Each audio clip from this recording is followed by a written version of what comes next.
That's what you said back in February. Take us back to that moment. I think it was the Monday before the South Carolina primary. You came out and decided it was time to endorse and embrace Joe Biden. Walk us through your decision-making process. Could you have imagined it would have the impact that it had? No, I did not imagine that. But I do know that I was working hard to try to not only make an endorsement, but to do it in such a way that it would give him a surge, which is what he needed. He had just come out of 3 primaries, had lost all of them, did okay in Nevada, but it was really, his campaign was on life support. And I knew, or at least I felt I knew, that he was just the kind of guy that we needed to have our nomination. How do you want Joe Biden to pay you back? I'm sorry? How do you want Joe Biden to pay you back? Pay me back? No. I don't want anything out of this. All I want is a country that my children and grandchildren can be able to develop in and be able to pursue their dreams and aspirations. I've been around. I'm full scores. I'm beyond the promise.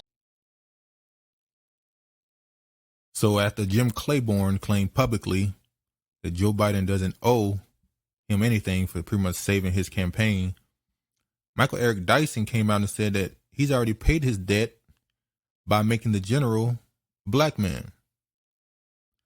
These people, look, you hear people say sometimes that when it comes to politics, that we have to wait for the older generation, for lack of a better term, die off, because they keep leading us down the same road that they went down, that got us in the position that we are in now. And I'm not saying that the younger generations know better because they fall into the same trap. But my point is, at some point, you have to change. You can't ask politicians for anything. You have to demand it. And if they don't give you what you want, you vote them out.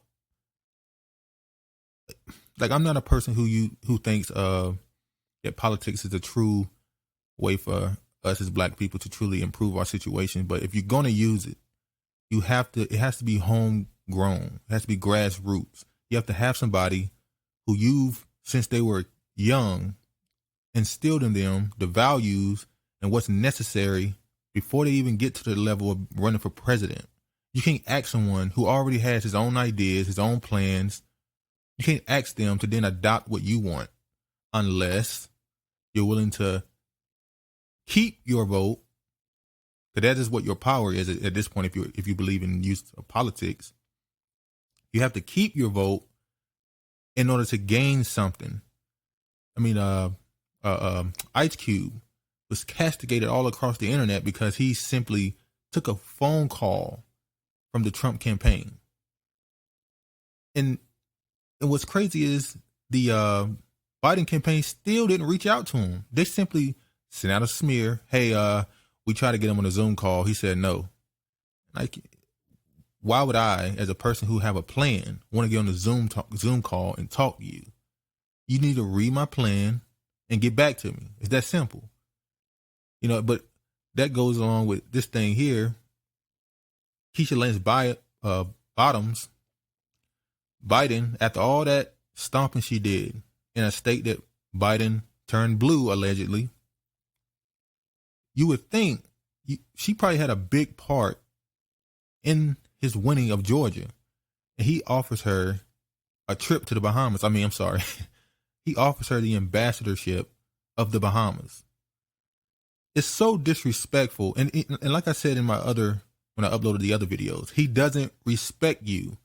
If you listen to that Zoom call and how he was talking to grown men and women, and they just sat there and took it,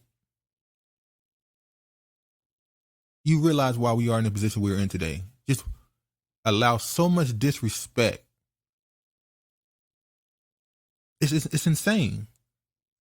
It seems like everybody's just looking for a job.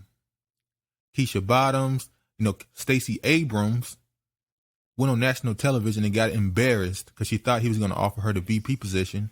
And he just got on TV and said, good doggy.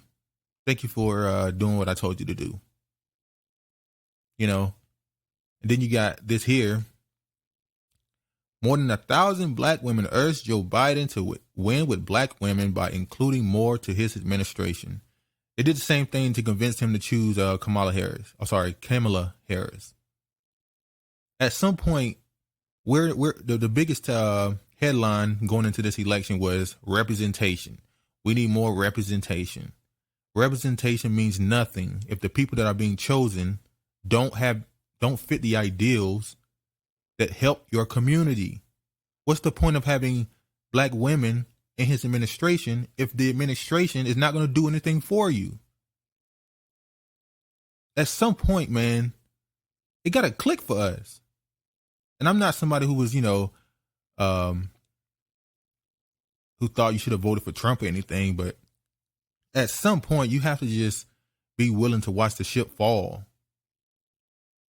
You got to watch. Some things have to be destroyed before they can be rebuilt. And at this point, it seems like everybody who was stumping for Joe Biden, they just wanted a job. They wanted a quote unquote seat at the table, but they really sitting underneath the table eating crumbs.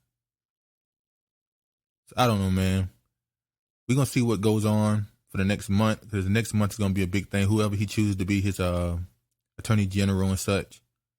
But at some point, man, we have to stop settling for crumbs. Demand what you are owed.